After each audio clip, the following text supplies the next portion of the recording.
Hello, Rob here from Flanagan Homestead. This is not a how-to, but this is what's going on Spring Hill Campground. I'm on Christmas break. As you know, I'm a school teacher as well as a farmer, and I was looking forward to some of this time off to start working on Spring Hill Campground. We're not really snow country. It's not unusual to get snow, but we had snow on Christmas, so that was fun. But now my workspace is all covered with snow. I have a few days off, so I'm going to have to try to work through it and get some stuff done. I'll give you a close-up more of what we're trying to do here. So the PUD came out and helped me figure out my plan. Right behind this orange stake, on this flat spot, we're going to put a transformer, and then instead of putting temporary power, I'm trying to build my public restroom, and the power supply and water will come out of here. You can see the 4x12 pressure treated beam that we cemented into the ground there. We've got some posts here, and here they're going to hold up this side. We've got extra dirt here. I'm going to dig this mud out of the way so we have a crawl space underneath.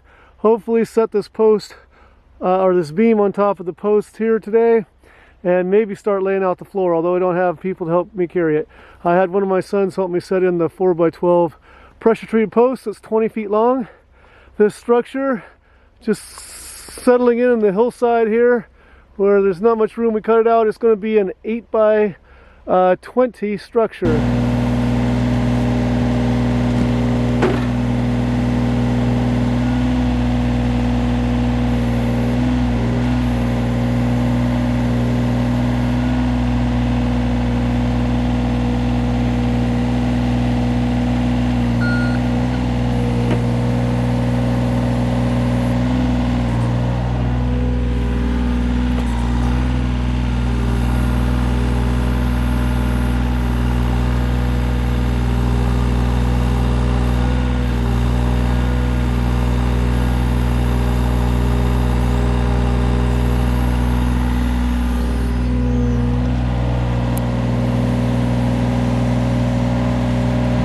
Okay, right here I just put a couple 2x6s on the side of the post just so I can drop the beam in there and it'll sit. Here's the next post up, and over here you just see a concrete slab that was even with the tops of the two other beams over here. So it'll be the beam will be sitting there on this post and on this post, and it should all be level with that beam going across there that you see covered with snow. Right about here are the backs of where the two toilets will sit. The doors in will be here. Backs of the toilets here, two stalls. So I need to dig out a little more dirt so I have some crawl space to do some plumbing underneath there. Everything's going to drain out this way.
my excavator to help haul the wood over here. These 2x8s are what I'm going to use for my floor joists. I want to be exactly 8 feet by 20 feet on the floor, so the floorboards will fit in all the framing, and studs and 4x8 sheets of plywood. They'll all be on multiples of 4. So I want to be exactly 8 by 20. So I'm going to cut these 8-footers down to 3 inches short of 8 feet. So that would be what, 7 feet 9 inches. I'm going to keep 2 of the best 2x8s for the rim joist. I'm going to keep those 8 feet long because they're going to butt up on the ends of my 20-foot long 2x8s. The rest are going to be the inside joists. So I got to measure them all out and cut them all off. I wish I had power here right now and I was in my shop. I just on my regular arm saw or cross chop saw, I'd be chopping these, but I'll just do it here. I'm going to keep all the crown up. I'll try to set them all out so they crown up, so the pressure, so they're all the weight will push them down to level them out, and not having one crown up and one crown down. It makes for a wavy floor. So if there is crown up.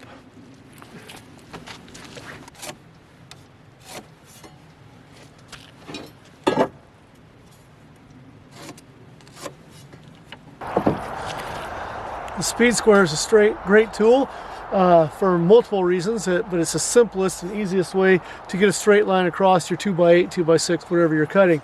I'm comfortable after I put the line cutting freehand with the saw, but I have a lot of friends that are helping me out on different projects, and they don't believe that they can cut straight. They're afraid of a curve. And a good way to get a straight line is to put the speed square on. Now, one of the beautiful things is it has that lip right there that locks on the edge of the board, and then it's square. And put the saw right up next to it and push the saw against the speed square, and you're going to get yourself a perfectly straight cut. I can't talk. It's getting cold.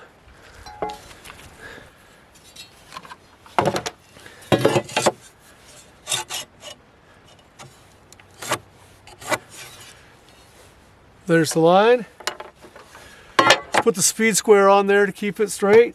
Line up your blade on the line, pressed up against the speed square.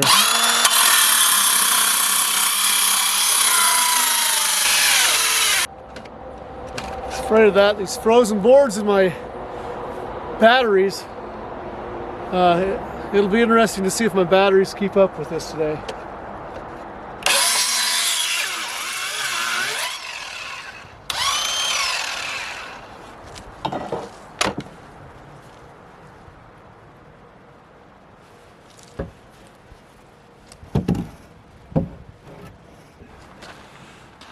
Got my 20-foot long rim joist here. I'm going to mark layout now every 16 inches on center. So, all right, today's a little bit of a frustrating day on getting things done on Spring Hill Campground.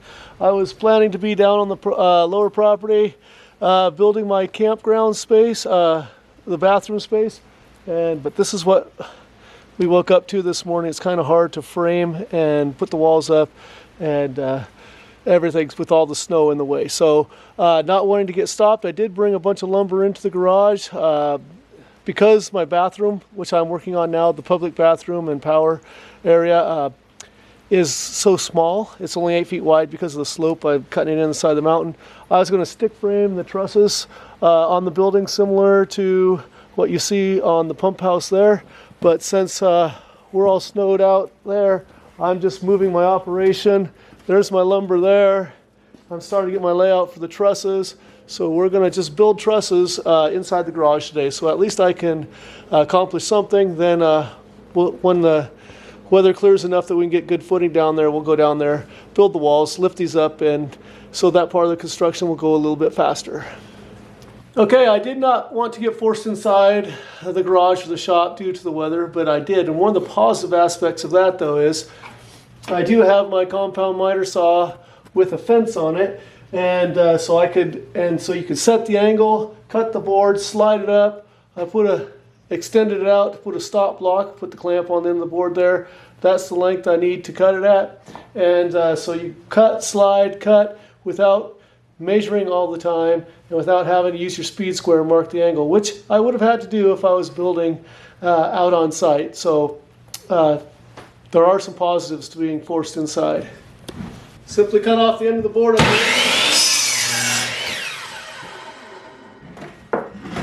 Simply slide it to the stop block.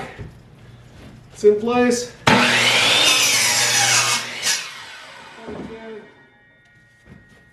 24 of these goes a lot faster with chops on a stop block. All right, we're probably 3/4 of the way through building the jigs. Here's another one off, going on my stack. One of the reasons it's a good thing that I start building the jigs, or the trusses in here, is I built a jig on the plywood. I have lines where it should go and boards screwed in so that it'll hold the wood in place while I'm building the truss. So I'll just grab the bottom here. Oh, hit the garage door there. Slide that up into place.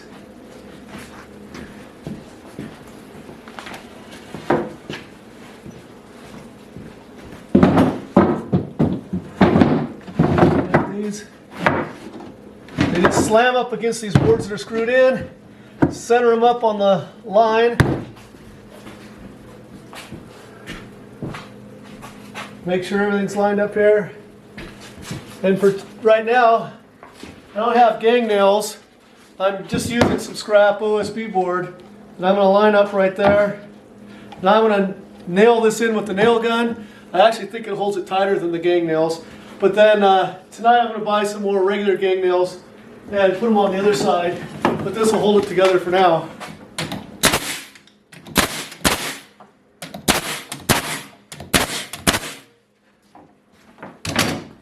Go to the other side and make sure that everything's still up against the jig. Lined up.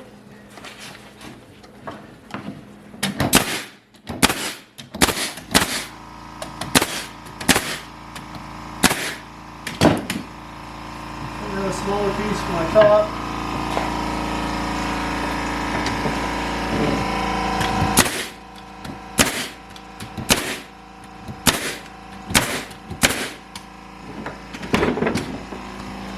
I'm going to get rid of the excess material. Make sure I put it about 1/8 inch below the top of the board.